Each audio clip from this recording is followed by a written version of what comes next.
नमस्कार, मैं हूं आपके साथ अंकिता पाल। बुलेटिन की शुरुआत करते हैं। देश के पूर्व प्रधानमंत्री राजीव गांधी की आज पुण्यतिथि है और इस मौके पर प्रदेश कांग्रेस मुख्यालय शिमला में कांग्रेस पार्टी नेताओं और कार्यकर्ताओं ने उन्हें श्रद्धांजलि अर्पित की। इस मौके पर वर्तमान सरकार में शिक्षा मंत्री रोहित ठाकुर, विधायक हरीश जनार्था समेत कांग्रेस पार्टी के नेताओं और कार्यकर्ताओं ने आपको पता चले कि राजीव गांधी को पुष्पांजलि दी और इस मौके पर रोहित ठाकुर ने राजीव गांधी को याद करते हुए उनके शासनकाल में भारत में हुए विकास कार्य और सूचना प्रौद्योगिकी में उनके योगदान का जिक्र किया। प्रदेश सरकार में शिक्षा मंत्री रोहित ठाकुर ने भी कहा कि आज पूरा देश पूर्व प्रधानमंत्री और कांग्रेस नेता राजीव गांधी को याद कर रहा है। उन्होंने कहा कि राजीव गांधी को बतौर प्रधानमंत्री बेहद कम समय मिला, लेकिन उस छोटे से कार्यकाल में भी राजीव गांधी ने जो काम किए वो आज भी याद किए जाते हैं। उन्होंने कहा कि आज सूचना प्रौद्योगिकी क्षेत्र में भारत का डंका बज रहा है और उसके पीछे पूर्व प्रधानमंत्री राजीव गांधी के कार्यकाल में हुए कामों का ही श्रेय जाता है। वहीं चुनाव के मद्देनजर हिमाचल प्रदेश में बीजेपी के राष्ट्रीय नेताओं के दौरे शुरू हो गए हैं। उधर कांग्रेस अभी तक हिमाचल के लिए किसी राष्ट्रीय नेता का दौरा प्रस्तावित नहीं कर पाई है। इसको लेकर कांग्रेस सरकार में मंत्री रोहित ठाकुर ने भी बीजेपी पर तंज कसा। उन्होंने कहा कि बीजेपी हमेशा ही चुनाव की मूड में रहती है। उन्होंने कहा कि बीजेपी की प्राथमिकता सदा राजनीति की ही रहती है। वहीं कांग्रेस नेताओं के हिमाचल दौरे को लेकर भी रोहित ठाकुर ने कहा कि जल्द ही हिमाचल में कांग्रेस के राष्ट्रीय नेताओं के दौरे होंगे। आज पूरा राष्ट्र हमारे दिवंगत नेता राजीव जी को याद कर रहा है और उनका इस देश के लिए एक बहुत बड़ी कंट्रीब्यूशन रही। हालांकि उनकी प्रधानमंत्री के रूप में अगर आप उनके पूरे कार्यकाल पर नजर डालें, उसका समय कम था, लेकिन बहुत ही मैं समझता हूं ऐतिहासिक कार्य उनके कार्यकाल के दौरान हुए।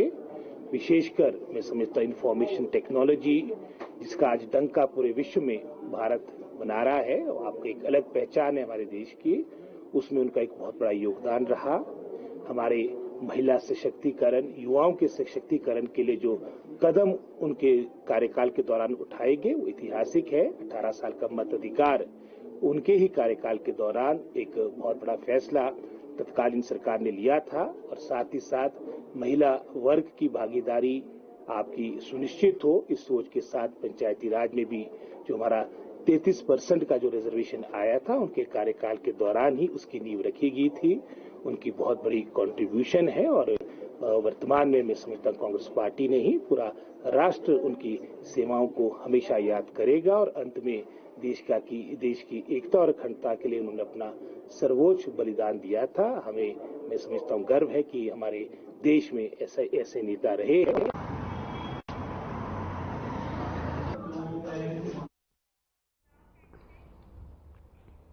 आगामी लोकसभा चुनावों में कांग्रेस पार्टी विकास के मुद्दे पर जनता के बीच जा रही है और केंद्र सरकार की विफलताओं को जनता को बता रही है। उन्होंने कहा कि सरकार के कार्यकाल में महंगाई, बेरोजगारी, भ्रष्टाचार पूरे चरम पर रहा है। बीजेपी सरकार से जनता परेशान है। उन्होंने ये भी कहा कि प्रदेश सरकार ने सभी गारंटियों को पूरा किया है। मैं समझता हूं आदर्श और युवा नेता हमारे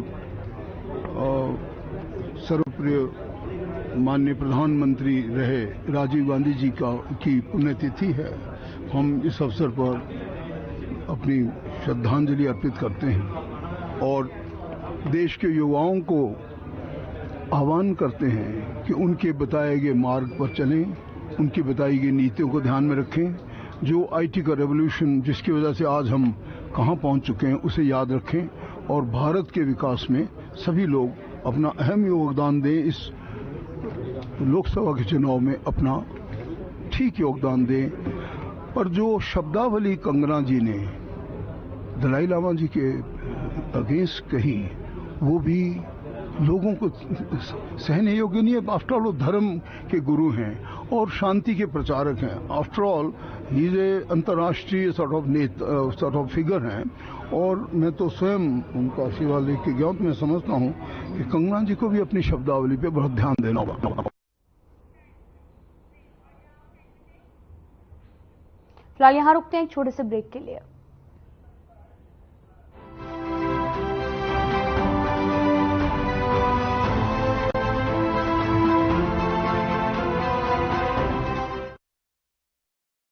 चाचा नौकरी लग गई है। 2 कड़क चाय बना दो। मोदी जैसी कड़क चाय ना, जब पानी उबालता हूँ तो भाई भतीजावाद, क्षेत्रवाद, जात पात सब खत्म हो जाते हैं, और जब अदरक कूटता हूँ तो समझो चमचों और बिचौलियों की कुटाई हो रही हो। मेहनत की आग में चाय पकती है, सारे खर्चियाँ और पर्चियाँ छन के अलग हो जाती हैं। अभी तो हरियाणा के युवाओं को मेरिट पे नौकरी मिल रही है। मोदी जी को वोट देने का कड़क रीजन दे दिया चाचा ने। कमल का बटन दबाएं, भाजपा को जिताएं।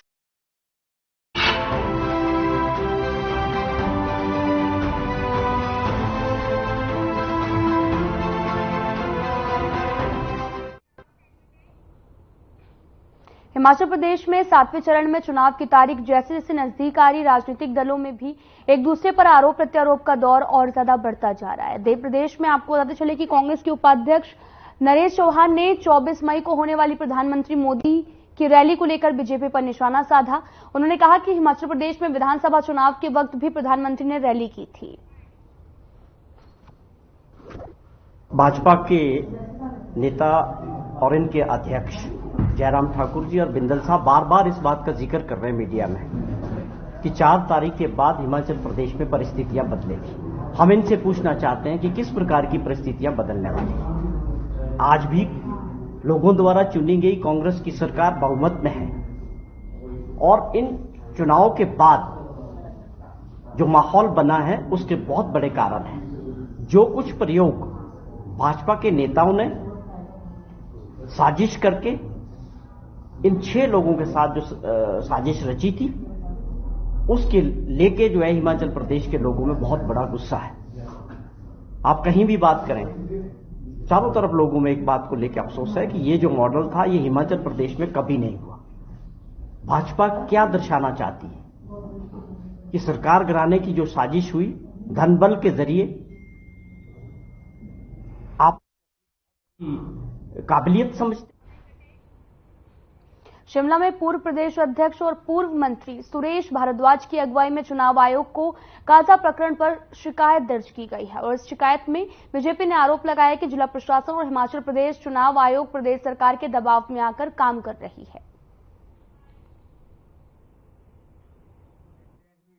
काजा जो लाहौल स्पीति विधानसभा क्षेत्र का एक पार्ट है, वहां पर हमारे पूर्व मुख्यमंत्री आदरणीय ठाकुर जयराम जी, हमारी मंडी संसदीय क्षेत्र की प्रत्याशी सुश्री कंगना रनौत जी और लाहौल स्पीति के हमारे प्रत्याशी जो विधानसभा के श्री रवि ठाकुर जी, उनकी आज जनसभा काजा में थी, जिसकी इलेक्शन अथॉरिटीज से जो काजा में हैं, पुलिस या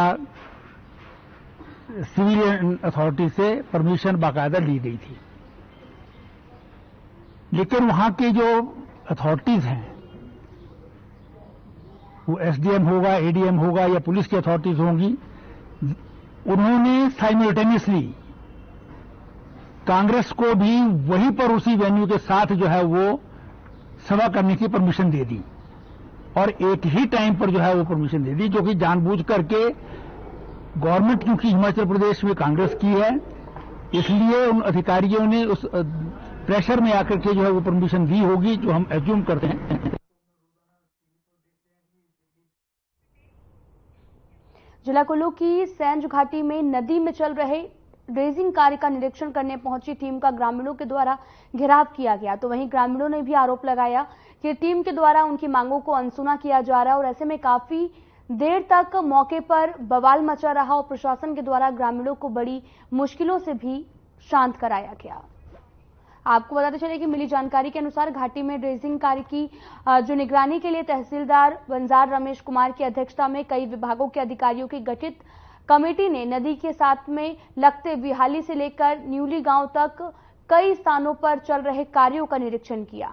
सैज घाटी में चल रहे ड्रेजिंग कार्य पर स्थानीय ग्रामीण लोगों ने भी आपको बताते चलें कि लगातार सवाल उठा रहे हैं, और इसके अलावा ड्रेजिंग को लेकर यहां के ग्रामीण कई बार डीसी से मिलकर असंतोष व्यक्त कर चुके हैं। जिला प्रशासन के आदेशों के चलते कमेटी द्वारा इससे पहले भी ड्रेजिंग कार्य का निरीक्षण किया गया है, जब खनन, लोक निर्माण, जल शक्ति और राजस्व सहित कई विभागों के अधिकारियों की संयुक्त ड्रेजिंग मॉनिटरिंग कमेटी द्वारा बिहाली और साथ ही बक्सहाल, सैज और न्यूली गांवों में पहुंचकर लोगों के सुझाव और वैज्ञानिक तरीके के आधार पर कार्य को जारी रखने के निर्देश भी दे रही थी। तो ग्रामीण कुछ जगह पर टीम के आने का इंतजार भी कर रहे थे और ऐसे में 3 घंटे कड़ी धूप में खड़े रहने के बावजूद जब तहसीलदार ग्रामीणों की बिना समस्या सुने निकल गए तो निरीक्षण टीम पर सतेश गांव के ग्रामीण जो है वो भड़क गए। निरीक्षण दल जब सैज से न्यूली की तरफ निकला तो सतेश गांव के पास सड़क पर खड़े बाढ़ प्रभावित लोगों द्वारा सबसे आगे चल रहे कमेटी के अध्यक्ष और तहसीलदार बंजार रमेश कुमार की गाड़ी को उन्हें ड्रेजिंग की समस्या को बताने के लिए रोकने का प्रयास किया गया, लेकिन उनकी गाड़ी वहां पर नहीं रुकी और सीधे न्यूली की तरफ आगे बढ़ गई, जिसके चलते प्रभावित भड़क उठे। गुस्साए ग्रामीणों ने पीछे से आ रही निरीक्षण टीम के अन्य अधिकारियों की सभी गाड़ियों को आगे जाने से भी रोक दिया।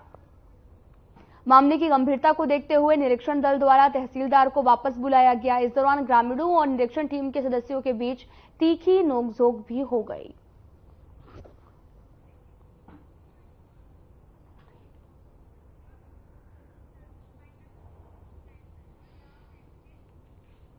फिलहाल इस वीडियो में इतना ही। नमस्कार।